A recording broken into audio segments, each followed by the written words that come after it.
이 시간 우리에게 주신 하나님의 말씀은 사무엘상 7장 5절부터 10절까지입니다. 이제 하나님의 말씀을 봉독합니다. 사무엘이 이르되 온 이스라엘은 미스바로 모이라. 내가 너희를 위하여 여호와께 기도하리라 하매 그들이 미스바에 모여 물을 길어 여호와 앞에 붓고 그날 종일 금식하고 거기에서 이르되 우리가 여호와께 범죄하였나이다 하니라. 사무엘이 미스바에서 이스라엘 자손을 다스리니라. 이스라엘 자손이 미스바에 모였다 함을 블레셋 사람들이 듣고 그들의 방백들이 이스라엘을 치러 올라온지라. 이스라엘 자손들이 듣고 블레셋 사람들을 두려워하여 이스라엘 자손이 사무엘에게 이르되 당신은 우리를 위하여 우리 하나님 여호와께 쉬지 말고 부르짖어 우리를 블레셋 사람들의 손에서 구원하시게 하소서 하니 사무엘이 젖먹는 어린 양 하나를 가져다가 온전한 번제를 여호와께 드리고 이스라엘을 위하여 여호와께 부르짖으며 여호와께서 응답하셨더라.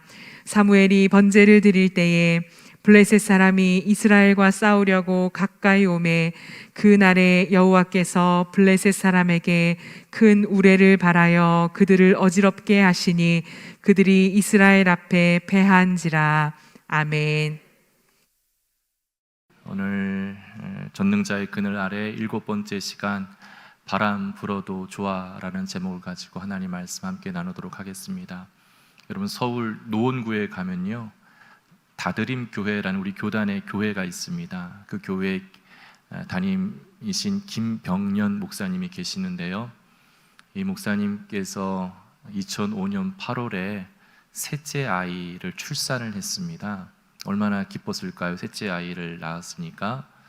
그런데 출산한 지 이틀 만에 그 목사님의 사모님이 그만 뇌경색으로 쓰러지고 맙니다. 그냥 단순한 뇌경색이 아니라 전신 불수가 됩니다. 그냥 의식만 있지 말도 하지 못하고 전혀 움직일 수 없는. 근데 그때 둘째 아이가 4살이었고 첫째 아이가 9살이었습니다. 그리고 또 그때 마침 목사님께서 그 노원구의 다드림 교회를 개척을 이제 막 시작했던 때입니다.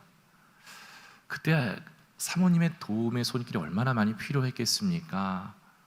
그리고 세 자녀를 이제 길리고 셋째가 이제 막 출산해서 얼마나 정신이 없었던 상황이겠습니까? 근데 그렇게 갑작스런 그 청천벽력 같은 아내의 쓰러짐으로 인하여서 얼마나 가슴이 힘들고 낙담이 되고 어려웠을까요? 한동안 목사님께서 하나님께 이런 기도를 계속 드렸다고 합니다. 하나님, 일어나게 해주십시오. 하나님, 고쳐주십시오. 하나님, 좀 기적을 좀 베풀어 주십시오. 그렇게 계속 기도하던 가운데 어느 날 그 기도의 그 깊음 가운데 하나님께서 마치 섬광처럼 깨닫게 해주신 마음이 있었다고 합니다. 그게 뭐냐면, 지금까지 내가 목사이면서 내 인생의 중심이 하나님이 아닌 내 중심으로 여기까지 살아왔었구나 라는 것에 대한 깨달음이 있게 되었고, 회개가 일어났고, 그리고 하나님, 내가 원하지도 내가 뜻하지도 않은 이런 모짐, 내 인생의 아내의 쓰러짐으로 인한 바람이 내게 세차게 불어와서 내가 참 많이 아프고 힘들지만 이 하나님이 불어주신 이 바람으로 인하여 내 중심이 내 중심에서 하나님 중심으로 이동하게 되었노라고 그가 고백을 하게 됩니다. 이러한 그분의 이 스토리를 담아낸 책을 하나 쓰게 되는데요, 그 책의 제목이 바로 오늘 설교 제목인 바람 불어도 좋아입니다. 여러분 어떠세요? 여러분 심령 가운데 어떤 모진 바람으로 가슴 아파하고 힘들어하고 계세요? 오늘 우리가 지금 마주하고 있는 이스라엘 사람들도 20년 동안 블레셋의 억압으로 인하여 큰 아픔 가운데 거하게 됐던 겁니다.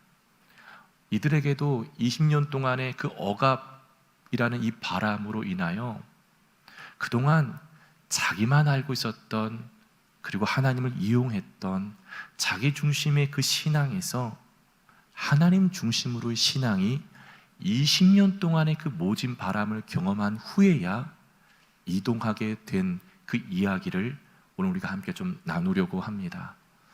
여러분, 우리가 좀 주목해야 될 것은 사무엘상의 4장 1절에 보면 사무엘이 온 이스라엘 백성들에게 여호와의 말씀을 전파하니라 라는 구절이 있습니다. 그런데 그 이후로 사무엘이 4장, 5장, 6장에 등장하지 않습니다. 사라져요.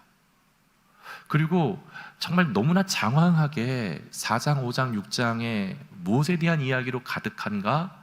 법궤 이야기로 가득합니다. 근데 왜 하나님께서 성경을 이렇게 집필하실 때 그냥 법궤 이야기를 그냥 간단하게 한 장으로 할애하면 될 것을 왜 이렇게 3장에나 걸쳐서 장황하게 이야기를 하셨을까? 여러분, 우리가 좀 이것을 잘 헤아려 보아야 됩니다. 왜냐하면 당시 이스라엘 사람들에게 고질적인 문제, 아니 이스라엘의 멸망까지도 갈 때까지도 해결되지 못했던 그 문제가 바로 하나님을 그저 종교적인 관계로만 국한시켜도 무방하다라고 했던 그들의 생각이 있었던 겁니다. 그래서 눈에 보이는 법궤를 그냥 붙들기만 하면, 법궤를 가지고 나가기만 하면 전쟁에서도 이기고 나라도 멸망하지도 않고, 그리고 우리가 일주일에 무슨 짓을 하고 산들 우리는 구원받고 우리는 선민이야 라고 그들은 자부하며 살았다라는 것이죠. 근데 그런 그들에게 하나님이 그 법궤가 그들의 형식적이고 종교적인 매우 비뚤어진 그런 신앙이 매우 잘못되었다라는 것을 일깨워 주고자 무려 3장이나 걸쳐서 아주 심도 있게 다루고 있습니다. 그리고 오늘 우리들에게 묻고 있는 겁니다. 우리들의 인생의 법궤는 무엇이냐라는 겁니다. 때로는 몇 대 집안의 후손인데 내가 과거에 영적인 경험을 했고 내가 항존직분, 내가 목사인데 말이지 내가 세례도 받고 내가 주일날 예배를 드리는데 라고 한다면 어찌 보면, 그리고선 일주일에 168시간을 내 생각대로, 내 기분대로, 내 감정대로, 내 경험대로 살아간다면 그것이 어찌 보면 내 인생의 법궤를 우상처럼, 법궤를 부적처럼, 법궤를 마스코트처럼 여기는 이스라엘 사람들과 다를 바 없는 모습을 우리가 지금 살고 있다라는 것이죠. 자, 이스라엘 백성들이 20년 동안의 억압이 깊어지자 이제 하나님을 향한 애통함도 깊어집니다. 여러분, 하나님을 향한 애통함이 깊어지자 누구를 바라보게 되는가? 누구의 말을 귀담아 듣게 되는가? 사무엘을 바라보게 되었고 사무엘이 전하는 말씀을 듣게 되었다라는 겁니다. 여러분, 사무엘이 7장 3절에 와서야 이스라엘 백성들에게 말씀을 선포하는 일을 시작합니다. 어떻게 보면 정확하게 표현해 보자면요, 사무엘이 그럼 20년 동안 아무 일도 한 것이 아닌가? 사무엘이 20년 동안 선지자로서의 그런 직무를 유기하며 살았는가? 그렇지 않습니다. 4장 1절에서 온 이스라엘 백성들에게 말씀을 전파하는 일들을 그 이후부터 20년 동안 꾸준히 했습니다. 목양 사역을 꾸준히 한 겁니다. 그럼에도 이스라엘 백성들은 사무엘의 말씀을 귀담아 듣지 않았다라는 거예요. 자, 이런 그들의 애통함이 깊어지자 사무엘에게 몰려들었던 거예요. 하나님 말씀을 듣고자 찾아왔다라는 것이죠. 그런 그들에게 사무엘이 어떤 말씀을 전했는지 우리 같이 함께 좀 살펴보길 원합니다. 우리 7장 3절 말씀인데요, 우리 같이 한번 7장 3절 말씀 함께 읽어보도록 하겠습니다. 사무엘이 이스라엘 온 족속에게 말하여 이르되 만일 너희가 전심으로 여호와께 돌아오려거든 이방 신들과 아스다롯을 너희 중에서 제거하고 너희 마음을 여호와께로 향하여 그만을 섬기라. 그리하면 너희를 블레셋 사람의 손에서 건져내시리라. 아멘. 여러분, 사무엘이 지금 매우 무거운 주제를 다룹니다. 어떻게 보면요, 사무엘이 지금 처음 이 무거운 주제, 회개라는 이 주제를 처음 다룬 게 아니고요, 20년 동안 계속 다뤘을 겁니다. 근데 20년 동안 이 회개의 설교를 할 때마다 이들은 손가락질하고 평가절하했던 겁니다. 아니, 우리들을 좀 마음을 좀 위로하는 설교를 좀 하시지, 아니 우리들의 마음을 좀 기쁜 설교를 좀 하시지, 맨날 저렇게 회개 설교를 하니까 아우 지긋지긋해. 왜 이렇게 저렇게 설교를 할까? 라고 평가하고 판단하고 비판하고 그렇게 20년을 보냈던 것이죠. 블레셋의 억압이 깊어지자 하나님을 향한 애통이 깊어지기 시작했고, 그러자 그들이 이제 여호와의 말씀에, 사무엘이 전한 여호와의 말씀을 향하여 마음이 열려지기 시작한 거예요. 귀가 열려지기 시작했어요. 자, 사무엘이 이 회개를 선포합니다. 근데 이 회개를 설교함에 있어서 회개가 무엇인가를 지금 이야기하고 있어요. 회개의 진정한 참된 회개는, 하나님 앞에서의 진정한 참된 회개는 세 가지 조건을 이루어야 된다라고 지금 설파하고 있습니다. 우리가 여기 좀 주목해야 됩니다. 우리는 그냥 어떤 죄를 지면 눈물 한번 흘리고 하나님 잘못했어 이러면 죄가 용서함 받고 회개됐다고 생각을 합니다. 근데 하나님은요, 그것이 회개가 아닐 수 있다라는 거예요. 오늘 사무엘이 전하는 회개의 세 가지 충족이 되어야 하나님 보시기에 그것이 진정한 회개이다라는 겁니다. 자, 한 가지 우리가 살펴볼 필요가 있어요. 첫 번째, 사무엘이 전한 메시지 가운데 회개가 갖추어야 될 첫 번째 조건이 뭐냐면 전심으로 돌아오라입니다. 자, 오늘 본문에 보면요, 이렇게 이야기를 해요. 너희가 전심으로 여호와께 돌아오려거든. 여호와께 돌아올 때 어떤 마음을 갖고 돌아와야 된다고요? 전심으로 돌아와야 된다라는 겁니다. 우리말 성경은 지금 7장 3절이 사무엘이 이스라엘 온 족속에게 말하여 이르되 이렇게 시작을 하지만, 히브리어 성경에서는요 7장 3절이 전심으로라고 시작합니다. 히브리어 성경은요 가장 강조하고자 하는 그 문장과 그 단어를 그 절에 먼저 앞에 둡니다. 다시 말해 지금 사무엘이 이 설교에 있어서 무엇을 가장 강조하고 싶었냐면 전심으로. 그러니까 회개의 첫 번째 조건이 뭐냐면 전심으로 돌아와야 된다는 겁니다. 근데 우리말로는 이 전심으로 되어 있지만 히브리어 성경의 말을 직역해 보자면요 온 마음을 다해입니다. 그럼 마음이란 어디를 가리킵니까? 마음이란 그냥 그저 감성만을 가리키는 걸까요? 아닙니다. 마음이라고 할 때는 지성과 감성과 의지가 함께 어우러져 결합된 자리를 가리켜 마음이라고 합니다. 그러니까 마음이 온전히 변화되고 온전히 온 마음을 다해 돌이키는 것이 첫 번째 회개의 조건이다라는 것이죠. 여러분, 우리가 어떤 사건과 어떤 소리를, 어떤 소식을 들었을 때 지성이 납득돼야 감성이 움직이고 지성과 감성이 움직여야 의지가 작동하는 겁니다. 제가 이 부분에 대해서 매우 자주 사용하는 예화가 있습니다. 여러분 아시죠? 어느 한 사람이, 젊은 사람이 건강검진을 받았어요. 근데 그 건강검진을 받고 이제 진단 결과를 들어갔는데 그 주치의가 세계 폐암 전문가입니다. 권위 있는 폐암 전문가예요. 근데 그 사람이 딱 그 진단을 보더니만 그 젊은 사람한테 당신은 이제 폐암 말기고 3개월밖에 못 삽니다 라고 이야기를 하는 거예요. 그리고 차트를 쫙쫙쫙 보여주고 정확하게 짚어주고 그것에 대해서 이야기를 합니다. 그러면 그 사람은 어떻게 돼요? 지성이 납득돼요. 설득돼요. 왜요? 그 사람은 권위자이니까, 폐암의 전문가이니까.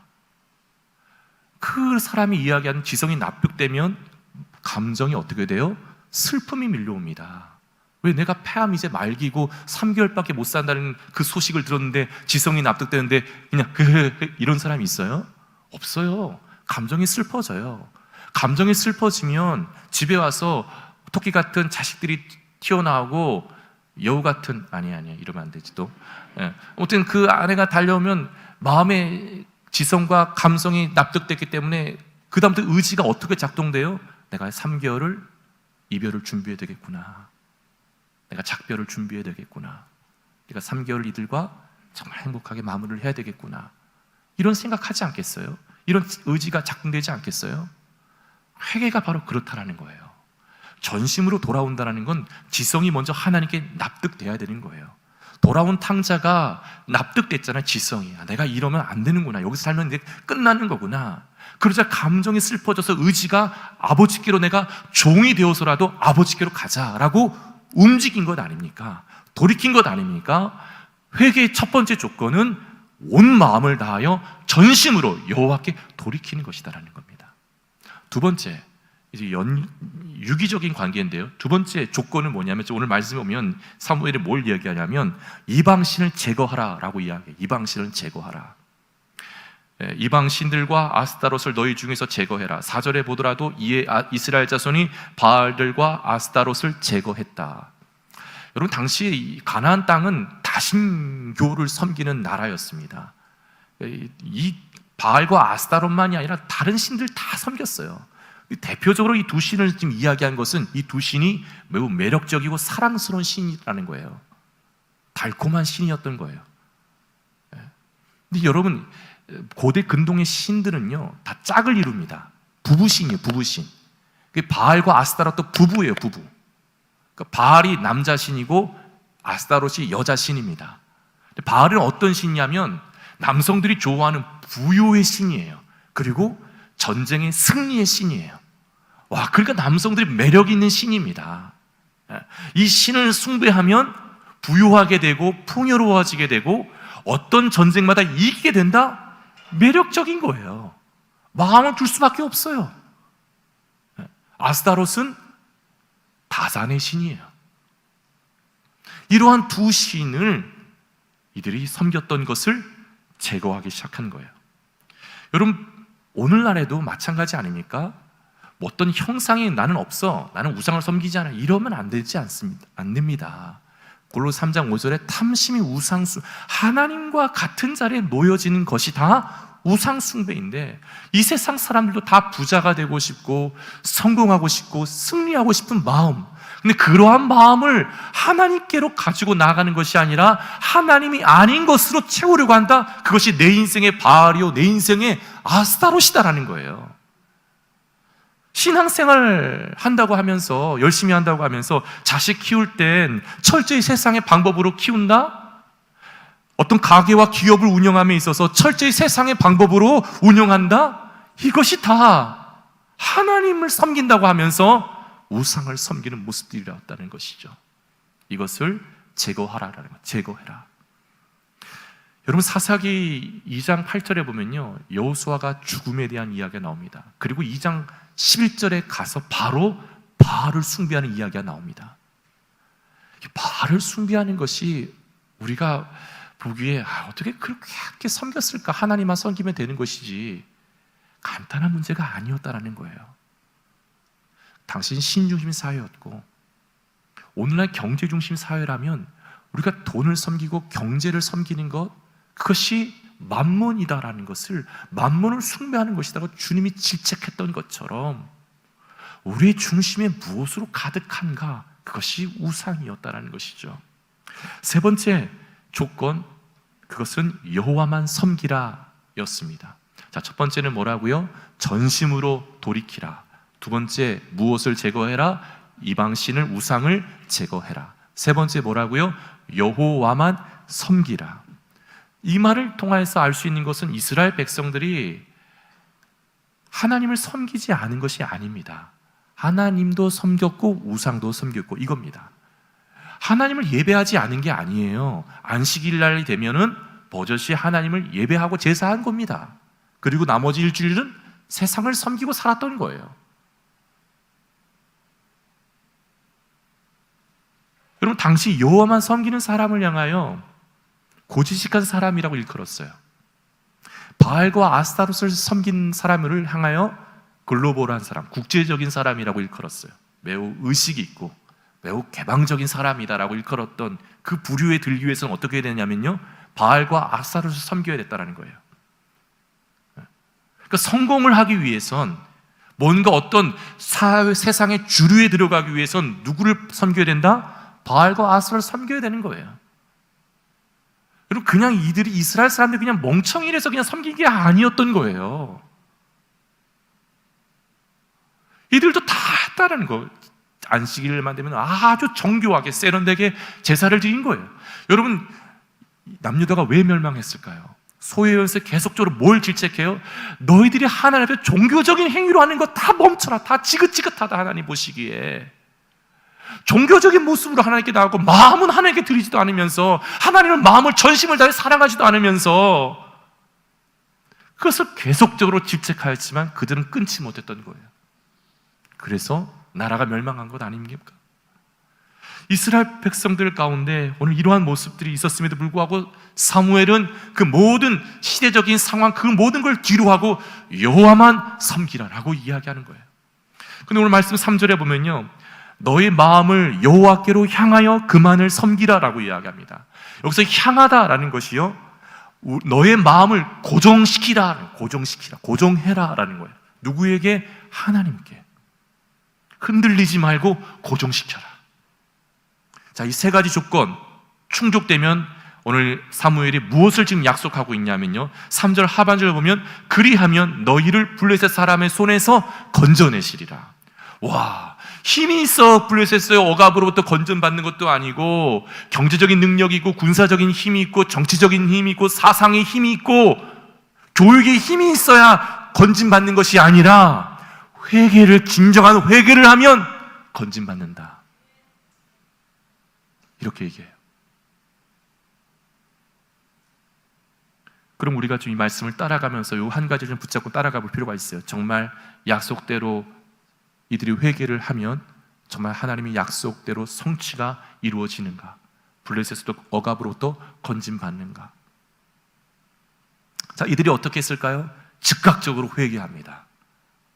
와, 이것이 20년 동안에 하나님을 향한 애통함이 깊어진 결과예요. 말씀이 이제 들려지기 시작했고 그 말씀을 따라 순종하는 일이 일어난 거예요. 그래서 즉각적인 회개, 진정한 회개가 일어납니다. 집안에 있던 바알과 아스라의 우상을 다 가지고 다 제거합니다. 그리고 하나님만을 섬기기로 결단합니다. 여러분, 이렇게 말씀 사역이 성공을 거두자 이제 사무엘이 이들을 미스바로 초청합니다. 자, 우리 말씀 5절에 보시면요, 사무엘이 이르되 온 이스라엘은 미스바로 모이라. 내가 너희를 위하여 여호와께 기도하리라 하매. 아멘. 여러분, 여기서 잘 주목하세요. 지금 사무엘이 너희들을 위하여 내가 기도하겠다라고 합니다. 중보 기도를 하겠다라는 거예요. 근데 중보 기도를 하기 위한 전제 조건이 뭐였던 거예요? 회개, 진정한 회개 운동이 일어났다라는 것. 여러분, 우리 주 예수님은 저 하나님 보좌 우편에서 우리를 위한 유일한 중보자 되십니다. 근데 예수님께서 우리를 위해 중보 기도하실 때 누구에게는 그 중보 기도가 정말로 시원시원하게 응답되는 사람들이 있어요. 가정이 있어요. 근데 어떤 이는 중보 기도를 해도 먹히지 않아요. 응답되지 않아요. 근데 그 키워드가 뭐라고요? 진정한 회개가 일어났느냐라는 거예요. 여러분, 오늘 이 말씀이 오면 진정한 회개 운동이 일어날 때야 진정한 중보 기도 사역이 능력을 발하게 된다는 것.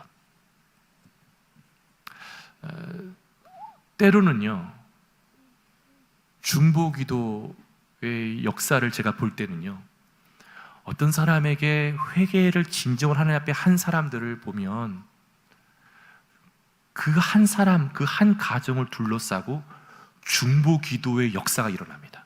어떤 그 가정에 문제가 생겼을 경우, 어떤 한 사람에게 문제가 생겼을 경우, 근데 그 사람이 회개의 운동을 통하여 하나님과의 관계가 바르게 되면요, 그 사람이 여기저기 기도 부탁도 하지도 않았는데 그 사람을 위해서 막 기도의 불이 막 지펴집니다.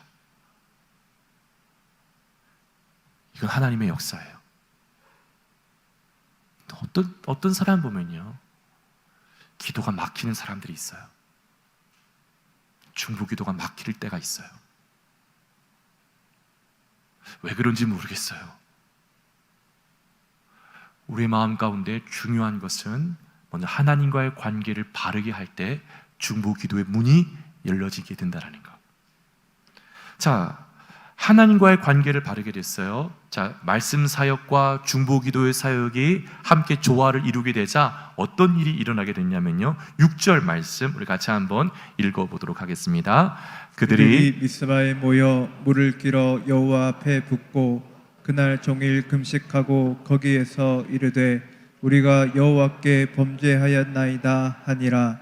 사무엘이 미스바에서 이스라엘 자손을 다스리니라. 아멘. 말씀 사역과 중보 기도 사역이 이루어지는 그곳엔 하나님의 통치가 임합니다. 여기서 다스리니라 라는 말은 목양하니라 라는 말이 더 가깝습니다. 하나님이 직접 목양하는 일이 일어나는 거예요. 내 가정을, 내 기업을, 내 직장 일터를, 내 자녀들을, 하나님의 교회를 목양하는 일이 일어나요. 예. 근데 오늘 보면 이 6절 상반절에 보면요, 이스라엘 백성들이 자발적으로 한 3가지 일이 있어요. 첫 번째는 물을 길어 여호와 앞에 붓습니다. 이것은 이제 하나님 정결하게 살겠습니다, 깨끗하게 살겠습니다, 결단의 예식입니다. 두 번째는 그날 종일 금식을 합니다. 지나온 삶, 하나님, 우리가 세상의 것으로 배부르려고 했습니다. 세상의 것으로 만족하려고 했습니다. 그걸 다 회개하고 우리가 금식하며 하나님만이 주시는 것으로 우리가 배를 채우겠습니다. 그 행동이 금식 행동입니다. 하루 종일 금식을 합니다. 그리고 무엇을 해요? 여호와께 범죄하였나이다라고 온 백성이 공개적으로 고백합니다. 자기의 죄를. 20년 동안 한 번도 이런 고백하지 않았어요.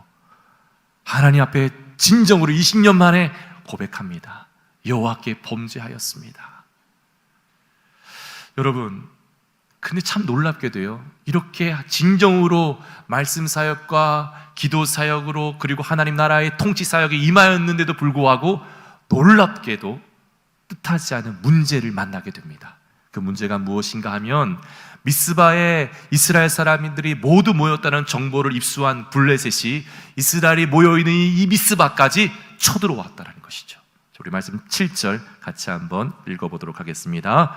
이스라엘 자손이 미스바에 모였다 함을 블레셋 사람들이 듣고 그들의 방백들이 이스라엘을 치러 올라온지라. 이스라엘 자손들이 듣고 블레셋 사람들을 두려워하여. 아멘.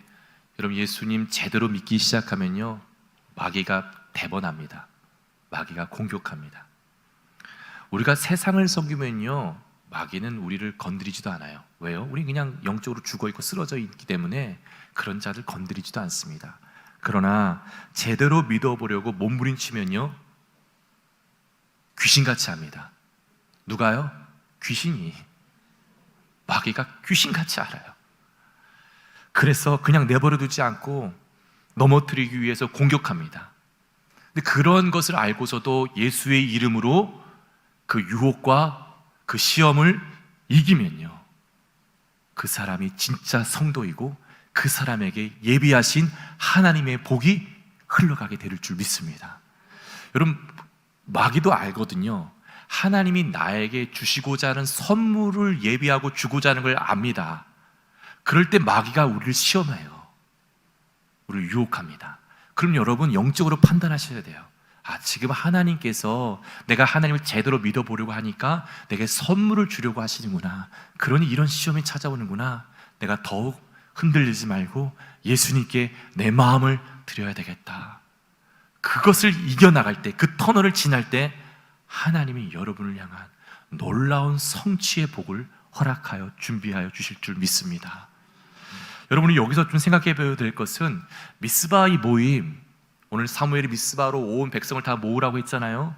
미스바로 모인 이 모임이 신앙 집회 모임이잖아요. 어떤 블레셋을 타도하기 위한 전쟁을 준비한 모임이 아니지 않습니까? 신앙 집회 모임이었음에도 불구하고 왜 블레셋은 이스라엘을 침공했느냐라는 거예요. 이 부분에 대해서 상당히 개연성이 높은 학설은요, 당시 이스라엘 사람들은 집회의 자유가 없었다라는 겁니다. 매우 일리가 있는 겁니다. 왜? 블레셋의 억압이 20년 동안 있었기 때문에. 블레셋이 억압하면서 집회의 자유를 허용하지 않았던 것이죠. 그런데 그들이 집회를 열었다? 이런 괘씸한 지고 너희들이 지금 집회를 열어? 가만히 안 두겠어. 다 모조리 쓸어버려야 되겠어 하고 전쟁을 하러 올라왔다라는 것이죠. 그럼 역으로 한번 좀 생각해 봐야 될 것은 사무엘과 이스라엘 백성은 그걸 몰랐냐라는 거예요. 집회 금지가 됐다는 걸 알았어요. 알았음에도 왜 사무엘은 이스라엘 백성들을 미스바로 다 불러 모았을까요? 분명히 하나님부터 응답을 받았기 때문이에요. 회개를 하면 하나님께서 이스라엘 백성들을 억압으로부터 자유케 하고 하나님께서 해방시켜 주시겠다고. 그러기에 오늘 우리가 읽었던 7장 3절에서 너희가 회개하면 그리하면 너희를 블레셋 사람의 손에서 건져내시리라, 이렇게 약속을 강하게 선포할 수 있었던 겁니다. 그러기에 사무엘도 이런 모든 집회 금지를 알았지만 그들을 불렀던 거예요. 왜요? 회개 운동을 일으키려고. 진정한 자유를 맛보고 하나님께서 명령이 떨어졌기 때문에. 자, 이런 상황에 이스라엘 사람들의 마음은 두려워 떨었다는 거예요. 그들 두려워했어요. 그러나 20년 전에 블레셋이 쳐들어왔을 때의 그 두려움과 완전히 차원이 다릅니다. 그 결정적인 차이는 뭘까요? 이들이 하나님과의 관계가 완전히 달라졌기 때문이에요. 자, 그렇기 때문에 이들은 두려움에 물려왔지만 그 두려움 속에서 사무엘에게 찾아가가지고 사무엘을 원망하고 너 때문에 우리가 이렇게 됐어라고 불평하지 않아요. 하나님을 원망하지 않아요. 이들이 두려움 속에서 도망가지도 않아요. 두려움 속에서 사람들에게 두려움을 조장하고 퍼뜨리지도 않아요. 두려움이 밀려왔지만 그 두려움을 누구에게 가지고 나아가는가? 하나님께 가지고 나아가요. 살아계신 하나님께 그 두려움의 마음을 가지고 나아갔다라는 것이죠. 우리 말씀 8절인데요 8절 한번 말씀 보시면 이스라엘 자손이 사무엘에게 이르되 당신은 우리를 위하여 우리 하나님 여호와께 쉬지 말고 부르짖어 우리를 블레셋 사람들의 손에서 구원하시게 하소서 하니. 와, 우리를 위하여 쉬지 말고 부르짖어 주십시오. 기도해 주십시오. 기도의 능력을 이제 믿기 시작한 거예요. 여러분, 사무엘에게 찾아온 이스라엘 백성들이 오늘 사무엘에게 이들에게 전했던 메시지, 우상을 제거해라, 반드시 회개를 해라. 그래서 이들이 그대로 그 말씀을 받아 순종하여 응답하지 않았습니까? 근데 그런 이들이 이제 오히려 역으로 사무엘에게 자신들을 위해서 쉬지 말고 기도해달라고 요청합니다. 사무엘은 이제 그들의 요청을 순종으로 화답해요. 자, 우리 말씀 9절인데요 같이 한번 9절 말씀 읽어보도록 하겠습니다. 사무엘이 젖 먹는 어린 양 하나를 가져다가 온전한 번제를 여호와께 드리고 이스라엘을 위하여 여호와께 부르짖음에 여호와께서 응답하셨더라. 아멘. 와, 여러분, 매우 긴박한 상황 아닙니까? 매우 다급한 상황이지 않습니까? 매우 절박한 상황이잖아요. 지금 찾아오고 있다고요, 블레셋이. 그런데도 지금 사무엘이 뭘 제대로 드리고 있는 거예요?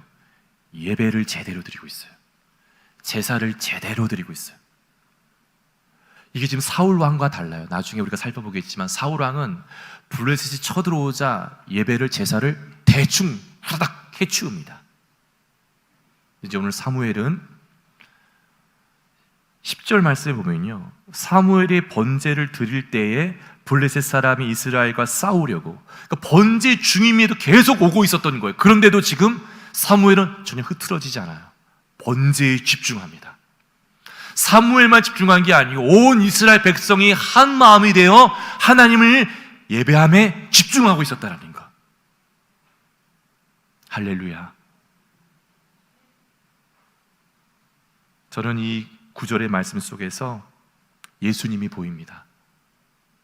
사무엘이 번제로 드릴 때 어떤 짐승을 잡냐면요, 젖 먹는 어린 양을 번제로 온전히 바쳐요. 암소도 있었을 것이고 다른 짐승이 많았는데 왜 하필 젖 먹는 어린 양이었을까? 선지자였음에도 불구하고 하나님과 나 사이에 내가 다이렉트로 갈 수 없다라고 그는 알았어요. 반드시 백성들을 위한 누군가가 번제로 드려져야 된다는 걸 알았어요. 여러분, 세례 요한이 요한복음 1장 29절에 예수님을 보고서 뭐라 그래요? 보라, 세상 죄를 지고 가는 하나님의 어린 양이로다. 예수님이 저 십자가상에서 우리를 위해서 친히 번제 제물이 되신 거예요. 어린 양이 되셨던 거예요. 그래서 여러분, 지금 사무엘이 젖먹는 어린 양으로 번제를 드리며 하나님께 기도했다라는, 예배했다라는 건 우리가 예배로 나아갈 때 반드시 그냥 나오시면 안 돼요. 누구를 붙들고 나아가야 된다고요? 예수님 꼭 의지하고 나오셔야 됩니다. 예수님, 내가 아버지 앞에 지금 나아가는데 내가 너무 형편없습니다. 내가 너무 부끄럽습니다. 예수님 꼭 붙들고 나아가오니 나와 함께하여 주십시오.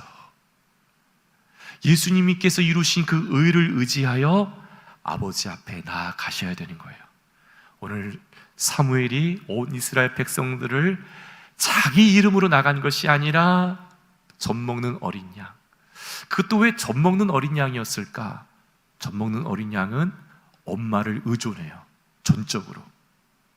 그 말은 우리가 예수님을 전적으로 의존하고 하나님 앞에 나아갈 때 그 예배가 하나님 앞에 연락된다는 것. 그런 가운데 사무엘은 이스라엘 백성들을 위하여 간절히 기도합니다. 어떻게 되었을까요?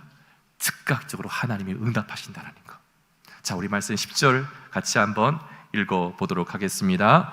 사무엘이 번제를 드릴 때에 블레셋 사람이 이스라엘과 싸우려고 가까이 오매 그날에 여호와께서 블레셋 사람에게 큰 우레를 발하여 그들을 어지럽게 하시니 그들이 이스라엘 앞에 패한지라. 아멘. 여러분, 지금 이 장소는 미스바라는 장소잖아요. 미스바라는 이름의 뜻이 기다림이란 뜻이에요. 이스라엘 백성들이 누구를 간절히 기다린 거예요? 하나님만을. 그리고 진짜 하나님께 자신의 마음을 고정시킨 거예요. 그랬을 때 하나님이 즉각적으로 이 싸움에 찾아오신 거예요. 여러분, 이 싸움 이길 수 없는 전쟁입니다. 준비되지 않은 전쟁이에요. 예상하지 못한 전쟁이에요. 이들이 뭐 싸움을 가지고 전쟁 준비하고 온 게 아니잖아요. 기도하러 온 거예요. 무슨 무기가 있었겠어요? 그런데 하나님만 의지하자. 하나님이 대신 싸우시러 나가신 거예요. 누구를 위하여? 이스라엘 백성들을 위하여. 여러분, 우리 하나님의 사람들은 이렇게 싸워야 됩니다. 세상의 방법대로 싸우면 하나님 사람들은 100점 100패합니다. 세상의 기술과 세상의 방법으로 싸우면 하나님의 사람들은 100점 100패예요. 목에 칼이 들어와도, 코로나라는 이 시대의 블레셋이 우리를 두렵게 한다 할지라도, 여러분 인생에 갑작스럽게 찾아온 블레셋으로 인하여 두려움이 밀려온다 할지라도 우리는 어디에 목숨을 걸고 생명을 걸어야 되는가? 주일날 전심으로 예배드리는 것에 생명 걸어야 하고, 주중에 일상에서 매일 말씀 붙들고 우리 안에 있는 바알과 아스타롯을 철저하게 제거해야 하고, 하나님만을 섬기며 기도할 때 우리의 대장 되시는 예수 그리스도께서 우리의 싸움에 개입하여 주시사 전혀 이길 수 없는 전쟁에 우리를 위해 싸워서 이기는 승리를 우리에게 안겨다 주실 줄 믿습니다. 여러분 인생에 지금 불고 있는 바람은 어떤 바람입니까? 어떤 바람으로 인하여 지금 가슴 아파하고 계십니까? 여러분, 그 바람 너머에, 아니 그 바람마저도 주관하고 계시는 하나님을 바라보십시오. 오늘 이 예배가 우리 인생에 새롭게 언약을 갱신하는 미스바가 되기를 주님의 이름으로 축복합니다. 우리 같이 함께 찬양하며 나아가겠습니다. 주님과 함께하는 이 고요한 시간, 주님의 보좌 앞에 내 마음을 쏟네. 함께 찬양합니다.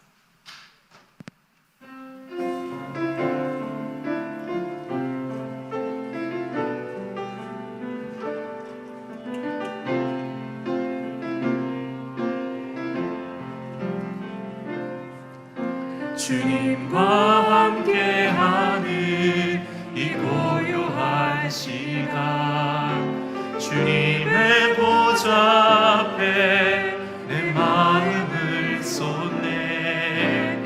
모든 것 아시는 주님께 감출 것 없네. 내 마음과 정성 다해 주 바라나이다. 나 염려하잖아도, 나 염려하잖아도 있을 것 아시니 나 오직 주의 얼굴 구하게 하소서. 다 이해할 수 없을 때라도 감사하며 날마다 순종하며 주 따르오리라. 온 맘 다해 온 맘 다해 사랑합니다. 온 맘 다해 주 알기 원하네. 내 모든 삶 당신 것이니 주만 섬기리. 온 맘 다해 온 맘 다해 온 맘 다해 사랑합니다. 온 맘 다해 주 알기 원하네. 내 모든 삶